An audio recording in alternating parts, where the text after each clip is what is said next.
Kamu pikir SpongeBob itu cuma kartun biasa doang? Faktanya, kartun ini punya lapisan lebih dalam.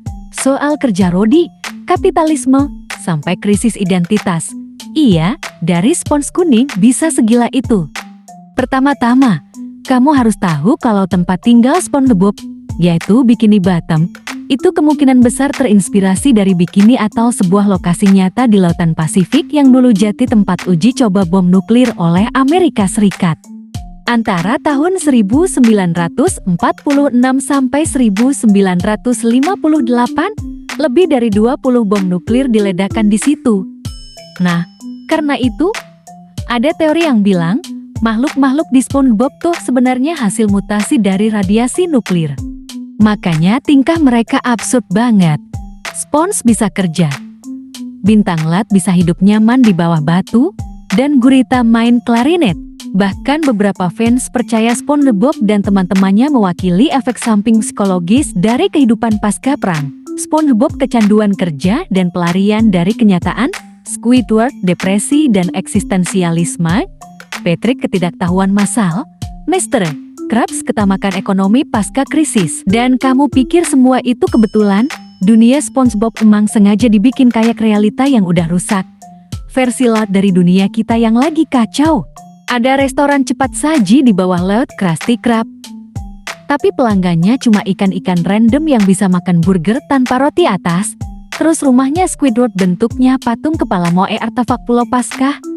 Tapi kenapa ada di laut? Kamu gak salah dengar. Bikini Bottom bukan kota biasa.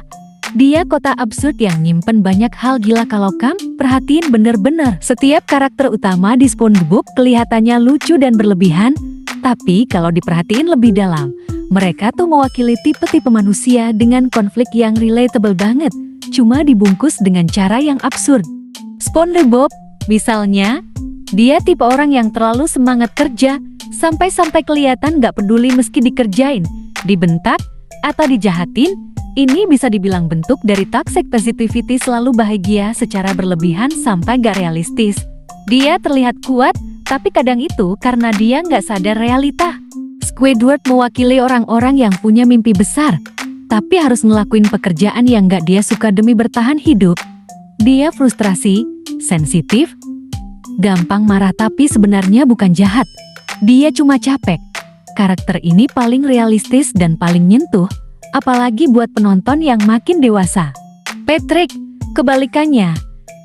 Dia nggak punya kerjaan, hidupnya slow banget, dan walaupun bodoh, dia hampir nggak pernah stres. Dia mewakili tipe orang yang damai karena nggak mikir apa-apa. Bisa jadi itu kebebasan. Bisa juga bentuk pelarian. Mr. Krabs adalah gambaran kapitalisme jalanan. Uang adalah segalanya, dia rela eksploitasi siapapun demi keuntungan. Bahkan anaknya sendiri, Pearl, hampir gak pernah dikasih kasih sayang yang layak. Asal-usul Pearl juga masih misteri karena dia paus, sementara Mr. Krabs itu kepiting. Plankton adalah cerminan orang pintar yang salah fokus. Dia ambisius, punya ide, tapi terus gagal karena terlalu terpaku pada satu tujuan. Juri resep rahasia. Dia nggak berkembang karena nggak bisa move on. Dan Sandy Cheeks tupai dari daratan mewakili outsider. Dia beda dari semua makhluk lain di Bikini Bottom, tapi justru paling kuat dan mandiri. Dia tetap mempertahankan identitasnya, bahkan di lingkungan yang nggak masuk akal sekalipun. Kalau dilihat dari sini, SpongeBob bukan cuma soal tawa, tapi soal bagaimana setiap karakter adalah refleksi dari sisi-sisi manusia yang sering nggak kita sadari. SpongeBob itu dunia yang secara logika hancur total. Tapi anehnya, justru disitulah letak kekuatannya. Mereka tinggal di bawah laut, tapi api bisa nyala. Mereka masak pakai kompor gas, bikin api unggun, bahkan nonton TV. Gimana caranya? Ya nggak tahu. Dan mereka berenang di laut, padahal ya, udah tinggal di laut. Yang lebih aneh, ada pantai di dasar laut. Jadi makhluk laut bisa liburan ke laut juga. Mereka pakai baju renang, berjemur, main pasir. SpongeBob bahkan pernah pakai helm pelindung udara, padahal dia spons selat, jadi dia butuh udara di dalam air.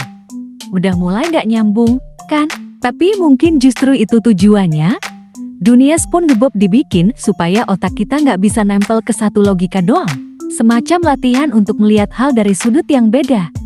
Kadang hidup juga kayak gitu, nggak selalu bisa dijelaskan. Dan logika yang hancur ini bikin kita jadi sadar. Bukan semuanya harus masuk akal. Kadang, hal yang nggak masuk akal justru bisa jadi bahan refleksi. Misalnya, kenapa kita terus ngejar penjelasan atas sesuatu yang dari awal memang sengaja dibikin kacau? Mungkin SpongeBob ngajarin kita satu hal. Realita itu fleksibel, gak semua harus sesuai rumus. Dan kadang, ketidaksesuaian itu justru bikin kita mikir lebih jauh. Banyak orang nganggap SpongeBob itu kartun konyol.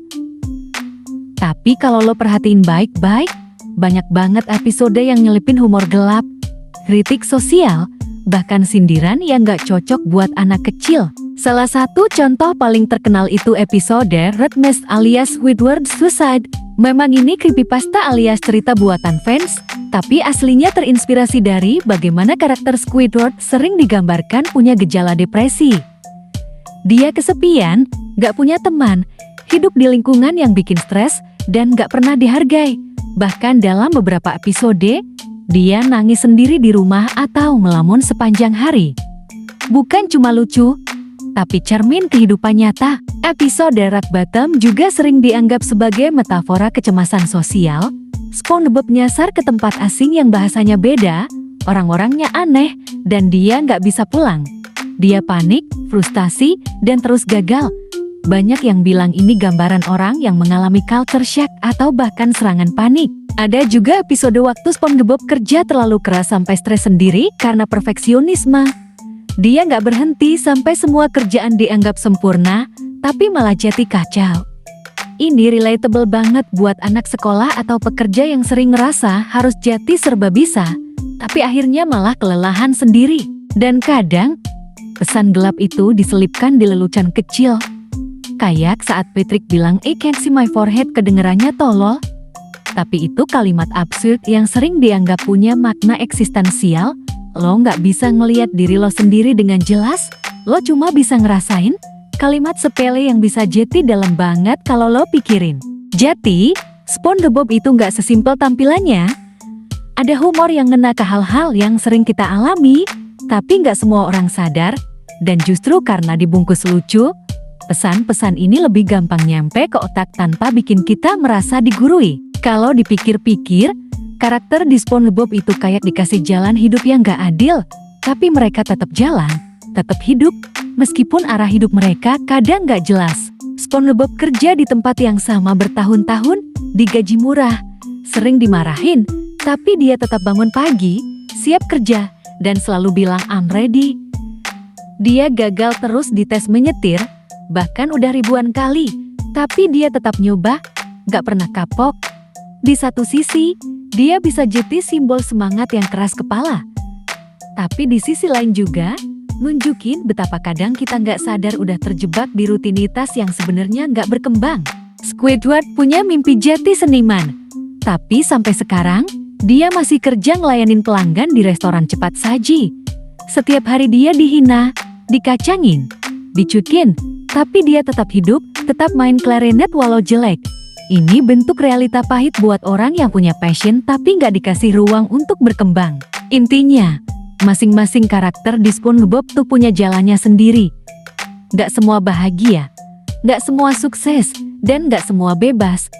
Tapi mereka tetap jalan, dan di situ ada pelajaran. Kadang hidup itu bukan tentang menang atau kalah, tapi soal gimana lo tetap melangkah walau kondisi nggak ideal.